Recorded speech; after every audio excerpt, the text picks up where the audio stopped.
Réponds au président Jeanbrun. Monsieur le Président, vous revenez sur les propos d'un élu du groupe LFIA qui, disons-le clairement, ont suscité énormément d'indignation dans les rangs de notre Assemblée et dans la classe politique dans son ensemble. Ces propos, je les ai condamnés immédiatement et fermement, car cet appel à la violence et à la haine contre le président de la République est intolérable et déshonore le mandat de conseiller régional. C'est ce genre de propos qui nourrit la défiance des Français à l'égard de leurs hommes politiques, mais surtout qui radicalise la société. Et je le dis alors qu'aujourd'hui, un membre les faits personnels sont en fin de séance. Peut-être, mais je peux faire le rappel au règlement pour demander à ce que nous puissions en discuter. Non, les faits personnels sont en fin de séance. Donc, vous aviez déjà anticipé mon rappel au règlement, Madame la Présidente, c'est ça? Je ne vois pas sur quel autre article vous pourriez faire votre rappel au règlement. Enfin, il y a quand même beaucoup de diffamation là-dedans. Monsieur Prudhomme pourra faire un fait personnel à la fin de la séance. Je réponds au président Jeanbrun.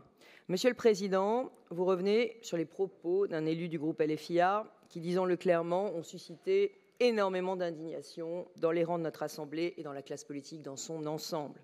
Ces propos, je les ai condamnés immédiatement et fermement, car cet appel à la violence et à la haine contre le président de la République est intolérable et déshonore le mandat de conseiller régional. C'est ce genre de propos qui nourrit la défiance des Français à l'égard de leurs hommes politiques, mais surtout qui radicalise la société.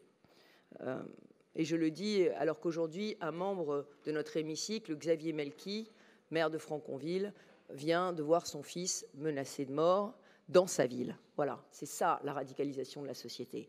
Alors nous avons, face à cette radicalisation, face à cette tentation et cette montée de la violence, un devoir d'exemplarité en tant qu'élus. Notre responsabilité est immense vis-à-vis de nos concitoyens, parce que nous contribuons à forger leurs opinions. C'est ça notre rôle en tant qu'hommes politiques et femmes politiques. Donc les propos de M. Prudhomme, n'ayant pas été prononcés ni au sein de notre hémicycle, ni dans l'enceinte du Conseil régional, je laisse donc le soin au procureur de la République et à la commission d'éthique régionale que vous avez saisie de se prononcer sur cette situation.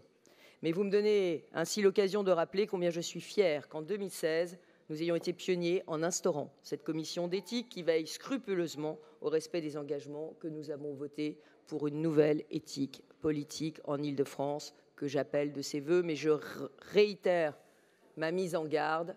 Attention, nous avons un vrai devoir vis-à-vis de nos concitoyens d'éviter la montée de la violence dans toute la société et dans la région Île-de-France.